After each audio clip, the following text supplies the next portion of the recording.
ดกฐានายស្រុកយើងមានន័យរុងរឿងវិន័យសាសនាមានពីយូរលងតាំងពីដូនតាកឋានជ្រាំងថ្លាមាន29ថ្ងៃមួយវត្តយើងហើយចូលបានតែម្ដងដឹងទេនួនល្អមកលេងកុំខានមួយវត្តយើងហើយចូលបានតែម្ដងដឹងទេនួនល្អមកលេងកុំខានតើអូនដឹងទេវត្ថុអ្វីខ្លះជាបងគោលចាយច្បាស់មិនអាចខ្វះបាន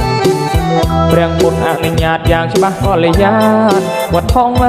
សំខាន់កឋិន3នោះស្បង់ហើយជ័យវរនឹងសង្ឃាដីបរិខាប្របីអបដោយបច្ច័យបងដើរបាំងខ្លោះដងហើយក្បែរស្រីកឋិនល្អក្រៃប្របីថ្លៃថ្លាប្រគេនព្រះសង្ឃគង់ចាំព្រះវស្សាក្រាលក្រងកាលណាបានអានិសង្ឃ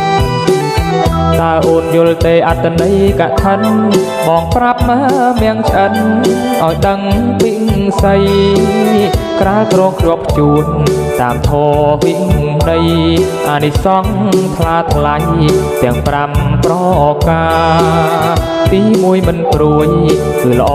រូបាទី2សវណ្ណតាសម្បុរស្អាតឯ3រូបពុនរាយទ្រង់ទ្រាយជាងស្ដែកទី4ព្រះថ្លាថ្លែងកើតជាស្ដេចចក្រ3រូបពុនរាយទ្រង់ទ្រាយជាងស្ដែកទី4ព្រះថ្លាថ្លែង